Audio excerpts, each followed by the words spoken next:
Hello YouTube, Moose Cow here with another update for Operation Krautslaughter. We just finished round 4, so it's a recap of that round. And yeah, a lot of interesting things happening in this game. Again, this is a game between myself and Madman and our friend Steven as the allied powers, and Krautfather and Jabshire as the central powers. All right, before I dive into everybody's turns and what they did, here is I'm gonna do it over here this time actually. Here is the casualties of the round. Boneyard dish.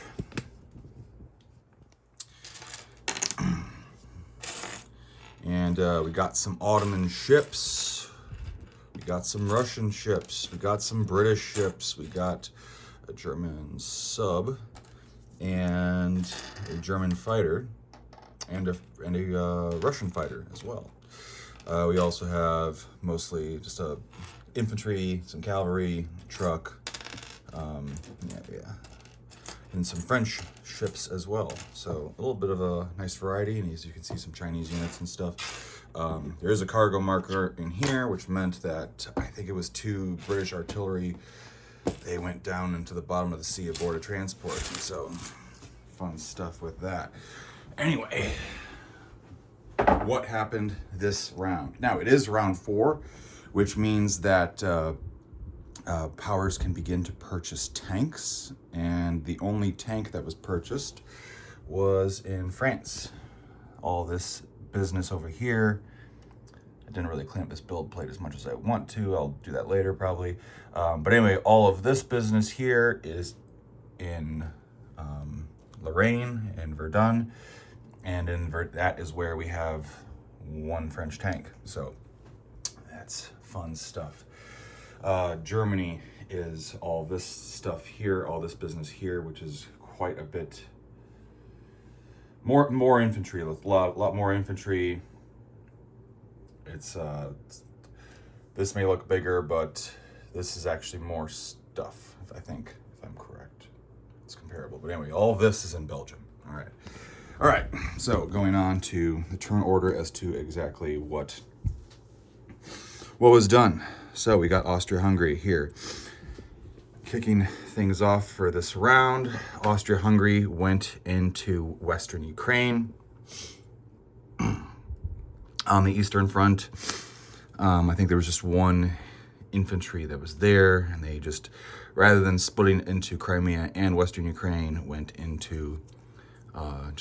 dogpiled into Western Ukraine, and then fortified Dalmatia, basically kept this going on here. They are 1 territory shy from having, the Central Powers are 1 territory shy from having the Balkans point. They need to take either Albania or Greece.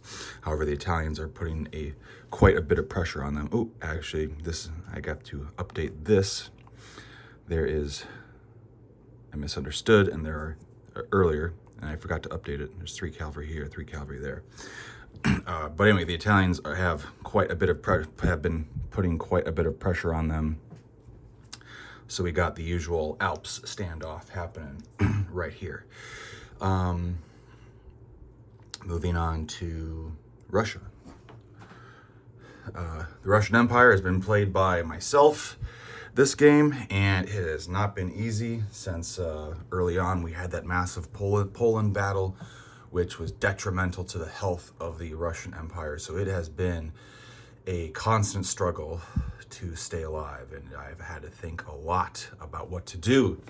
And what Russia did this game, or this turn, was in order to stall the Central Power advancement as best as we could, we took a very, very risky attack and attacked Lithuania with just the intent to contest it. And then that basically prevented Lithuania from being able to meet up with the Poland units into Belarus.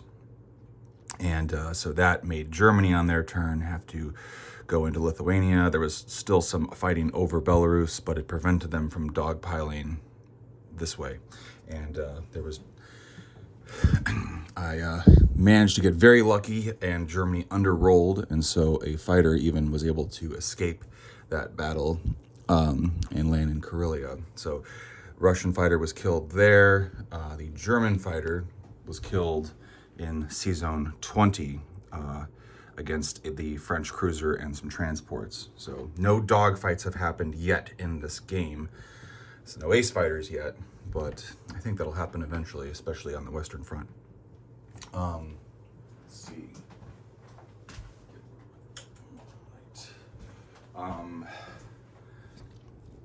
Russia also sent some units down to Crimea in order to defend the very valuable naval port here,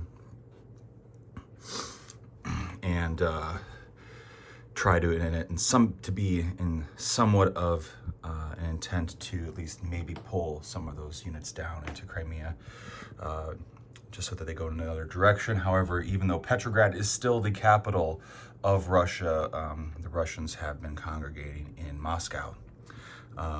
The Far East units are on the way. The Trans-Siberian Railway has been completed, so some of those guys will slowly make their way over more, and hopefully that is the case. We are going on to round 5, which means that the Central Powers need to get control of 6 down from 7. They need to have control of 6 original Russian territories by the end of the Russian Empire's combat phase. And as long as they control that many, then the armistice gets offered to the Central Powers and they may accept or not. Additionally, and then if they survive, if they fend that off for another round, then it dips down to 5 on round 6. They need to have control of 5 territories, and then after that it just stays at the limit of 5. So yeah, fun stuff. All right, what else? Germany. While I'm over here, Russia got convoyed by the German sub that used to be up here in Season 24, as well as got bombed once again in Ingria successfully. Krautslaughter has been very lucky in every single one of his strategic bombing raids, which he's done each turn. He hasn't used the Zeppelins as his 2 Zeppelins. He has not used them as air transports all game. He has just been bombing with them. He bombed Britain twice. He's been bombing Russia ever since, and he snagged another $5 from me from that strategic bombing raid, and convoyed me for another $4 as well. So Russia, despite having a lot, has been getting their money zapped. So right now they only have $20 to work with, which is very unfortunate for them, because they definitely need to be able to get as many units on the board as they can, and they are just, the end is near for Russia for sure. Moving back on to Germany. Previous round, Britain attacked Season 21 and sank the German Kriegsmarine in Season 21. However, they left their transports and a French cruiser in Season 20, forgetting about the German Air Force that was in Belgium that could attack them. So the French cruiser managed to take out one of the air units, one of the fighters, which is why, so that fighter went down to the sea, and then they returned back to Belgium. So a massive little not massive, because it was only, I think it was like 3 transports, but still a very sizable oversight and a bit of a setback for the Allied powers. Just overlooking that and missed it. Down in Africa, Germany controls Togoland, and they still contest Germany East Africa. However, the end is near, I think, for the not necessarily Central Powers, because the Ottomans are still threatening Egypt, but Germany being the distraction that it is in Africa, seems to be, the end of that seems to be happening relatively soon. France took its 1 infantry with its transport and liberated Nigeria from the Germans as well on their turn. And then we had some movement on the Western Front. As you see, Germany built more fighters, sent a fighter over this way, sent everything else from Berlin over to Poland, gearing up to continue doing lots of fun stuff over here. There are 2 trucks and 6 cavalry to fast move all these infantry from Poland over there. So throwing what he can at Russia to end this front over here, doing their best to try and end that front. And over here, though, the French needing to change things up went from there en masse from Picardy to Lorraine, and which was contested, liberated that without casualties, and continued to build in Paris and also in Lorraine, building another fighter and tank over there. Since they were contesting the original power, who contests a territory with a city can build in it. So anyway, what else? Let's see. Britain sent with their surviving fleet from Sea Zone 21, backed up their damaged dreadnought, and then took 2 of their cruisers and knocked out the German sub up in 24, losing 1 cruiser in the process. The other German submarines have spread out throughout the Atlantic. We got 1 down in Sea Zone 9. We got 1 here in Sea Zone, I think this is 8. And then we got 1 here up in 3, convoying Canada. So the British fleet congregated back in Sea Zone 19 and built new transports, which are out of range from this German Air Force in Belgium. So Britain's going to have to rebuild their fleet a little bit to get more units over, and hopefully get the Canadians over sooner than later, but we'll see. The British-Portuguese units in mainland Portugal have been there all game since the French aligned them on the first round. And the British have continued to minimally contest German East Africa along with the 2 Italian units, and have taken their stuff to either Anglo-Egyptian Sudan or to Egypt itself proper. The units off of Malta and Cyprus boarding Allied transports. We have dreadnoughts over here. Oh, and one more very important thing back into Germany. The Pacific Point play has been very, very interesting, and Krautslaughter got a trench works and placed it in German Samoa and has congregated his stuff down in German Samoa. Previously, I said on my last recap, there were 3 infantry in the Marshall Islands. My mistake, he also had 1 artillery. I mistakenly took that off the board because the previous things that were going down in Osaka were, at the time, kind of confusing to me, and I missed out on that disposition, the proper disposition. But anyway, Krautfather is hoping to get the Pacific Point by making it as difficult as possible, because at the end of the game, as long as they contest one of their original territories or an allied territory that was a colonial territory in the Pacific, they can get that Pacific Point. Central powers have to be completely wiped from the Pacific, and Japan has been tied up with what happened in Osaka all game. So they are on a setback, and Germany is looking to get that Pacific victory point, or not victory point, but the national objective, beginning this round. They'll get it this round. They'll start on round 5 or later if they control enough of these territories or Trinidad, and right now they control all of them because Japan has just been tied up. But I believe Japan will be, let's see, pretty much everything is empty minus Qingdao. So Qingdao has got 1 guy, Marianas is empty, so they can start picking away at these territories, but they have been delayed quite a bit. Germany also has their 2 cruisers over here, left in the Pacific over here, convoying the British and French in French Indochina and Siam and Malaya, and also North Borneo. So quite a bit. So we have those still over here. In response, the British have sent their dreadnoughts from over here to Sea Zone 40, I presume, so they have options of going in either direction. But eventually, this is going to have to be a problem for the Allies, that they'll have to take care of it, and the U.S. might have to help out at some point, but they are not focused on that at the present point. I'll get to that in a bit. Moving on. What else?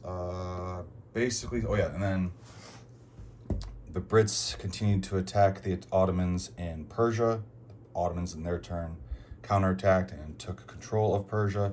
So we've been having some tit for tat business over here. Let's see,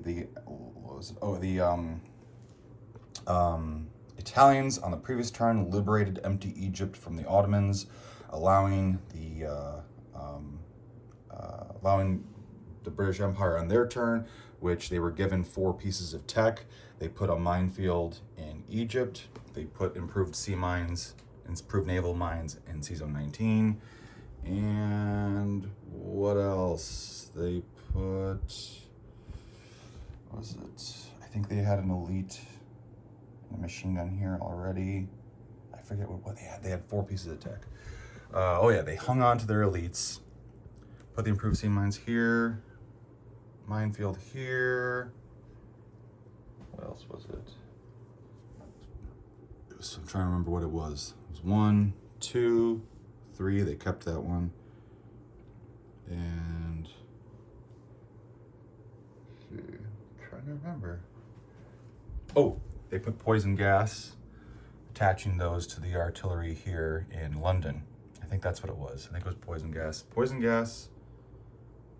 Was it? I'm trying to remember. So minefield, improved sea mines. Maybe it was the machine gun. I can't remember. I honestly can't remember. I think it actually was the machine gun. I believe that's, I think, what it was. If I'm true. Or no, wait, 1 second. Oh, that's a trench works you got in this round. Okay. Jumping ahead a little bit, this round, the America, still neutral, got 2 field techs and shared trench works to Britain, so they'll be able to have a trench works to place in their turn, and they also shared a poison gas to France. Those will be coming into play. Backing up again to the Ottomans. The Ottomans, let's see, they took Caucasus and they attacked the Russian fleet in Sea Zone 34. They lost 1 ship, 1 sea unit they lost to the Russian naval mines. So then it became a fight of 4 and 4. It was probably like two cruisers and 2 subs on either side. And well, the Ottomans got 2 hits in the first round and the Russians got 4 and knocked them out. Ottomans did buy a sub in case the battle went south, which was probably a wise move, so that there's something here. But I was not expecting Jabshire. Jabshire just got diced from me.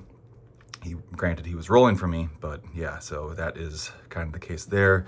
And so there are still, while the French fleet has been halved, or not French, Russian fleet has been halved, it is still convoying the Austrians and the Ottomans, doing some damage there, and still currently has the safety of those mines. Let's see what else. Ottomans. Let's see. The Ottomans also liberated southern Anatolia from the Italians, with this fighter joining the fight and flying back. And they took Arabia, which the British left empty, taking those units to here. Oh, that's what it was. That's why I couldn't remember. It was this machine gun. So basically, the British controlled Arabia, had units there. Stephen placed the machine gun here and then moved those units to Egypt. So now Egypt here has a machine gun, 2 British machine gunners, a minefield, and a artillery. So since he left it wide open, the Ottomans just sent a cavalry in to take Arabia. And then on the Ottomans' turn, as you see, the Ottomans took over Persia finally. So yeah, this little bit of a tit for tat over here. On Italy's turn, they didn't do much besides just fortifying. They brought units over to Egypt and more units over to Egypt, and they walked into empty Cyrenaica and Darfur. So they're with their national objective. They get $1 for each of those territories. Will they get the Dervish state as well? Who knows? They could also get $1 per German territory in Africa as well. So we'll see how that goes. Let's see. about summer, and then, like I said, they kept the pressure up here in Veneto as well. So this front, I think, is gearing up for something to happen. The Italians also moved most of their fleet over here to convoy the Ottomans, maybe to entice the Central Powers to attack this fleet here. I don't know yet, but we'll see. But I think that's a bait Jab will probably not take, but who knows. And then, like alas, like I said, the Americans, having taken over Mexico, brought all their units back to eastern United States and southeast United States, and their Navy into Sea Zone 4 here. And like I said, they shared the tech. And then moving on to China to wrap up the turn. Empire of China attacked and took over Szechuan, attacked and contested Hopei, and built in Jiangsu. And then the Republic of China on their turn took over or contested Hopei down to 1 unit, and walked into empty Shenxi and fortified here in Yan'an, building units there. Yeah, I think that's it. So fun stuff. This guy actually might not be here. I might have missed that, so I'll have to double check Jab's turn for that. But this guy might be up here or here. I can't really tell. I gotta double check that because I'm pretty sure this guy did move. All right, besides that, that is a recap of everything that happened round 4. So let's kick off round 5. Jabshire has already done Austria-Hungary, so I have to do that and update that, and then I can do Russia's turn, and then continue with the festivities, and enjoy 4th of July. So on that note, happy 4th of July again to everybody, and take it easy. Stay tuned for my Russian turn, I guess, and also the next recap.